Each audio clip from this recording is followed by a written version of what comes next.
this problem we're going to solve an exponential equation. We have 7 to the x plus 3 equals e to the x.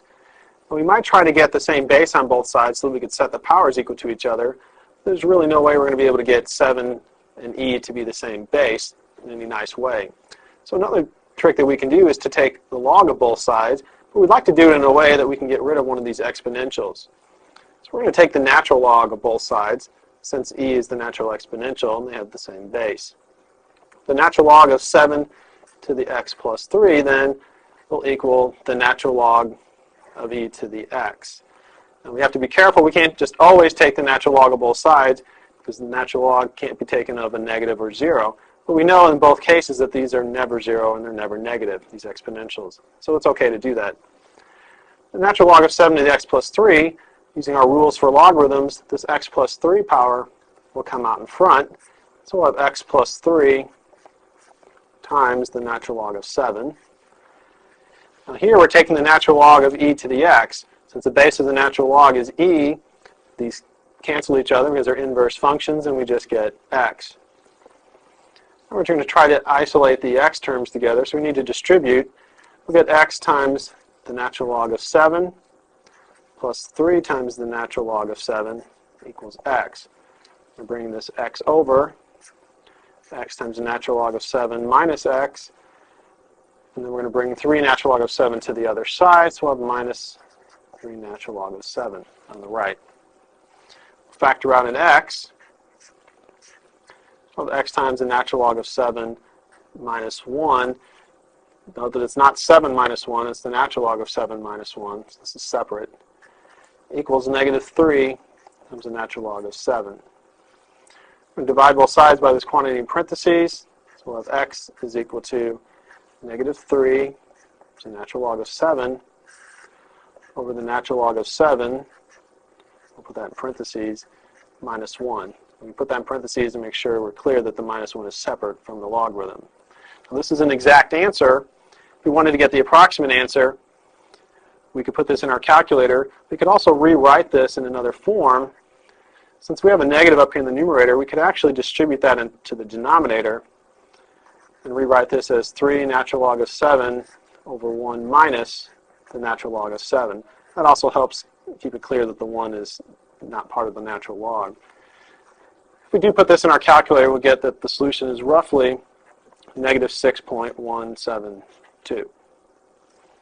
Now that we've solved this exponential equation algebraically, let's move to our Smartboard interactive whiteboard and solve it using a graphing utility. We want to solve 7 to the x plus 3 equals e to the x. We're going to do that by putting the left side of the equation in y1 and the right side in y2, graphing and finding the intersection points. Go to our calculator, press our y equal to button. In y1, we'll put 7 to the x plus 3 power. Now notice we want x plus 3 to be the exponent, so we group that in parentheses to make sure we clearly have that as our exponent. We'll enter. And in y2, we put the right side, which is e to the x.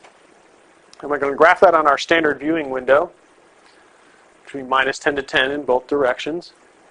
And we're looking for the points of intersection. So the graph of y1, and you see the graph of y2 coming through there.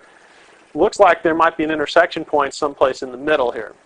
So we're going to narrow our field of view down to this region. We don't need to look over here in the positive x's. We go to our window settings, and we're going to change our x-min to maybe negative 7, and our x-max to maybe negative 5. Keep our scale at 1 for now. We're also going to use another feature as our zoom fit option. Once we've set our x-min and max, we can use our zoom fit to adjust the y's automatically. So if we hit our zoom button, press the up arrow once, we get zoom fit, hit enter, and see what that graph looks like. Here we see the graph of y1, and we see the graph of y2 coming through, and here we can clearly see there's an intersection point somewhere near negative 6, which is in the middle. Now, because we're kind of close here on the lower end, we're going to change our y-min so we can bump this up just a little bit. So we'll go back to our window, just come down here to y-min, and we'll make that maybe negative 0.01. And graph that again.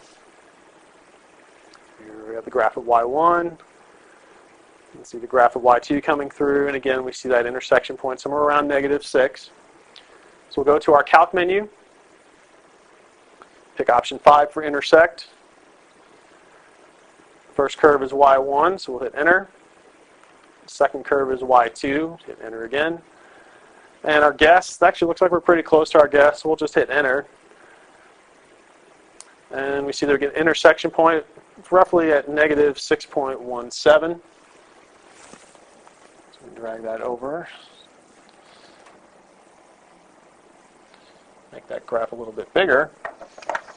So using our graphing utility, we can see that the solution set for this equation will be -6.17.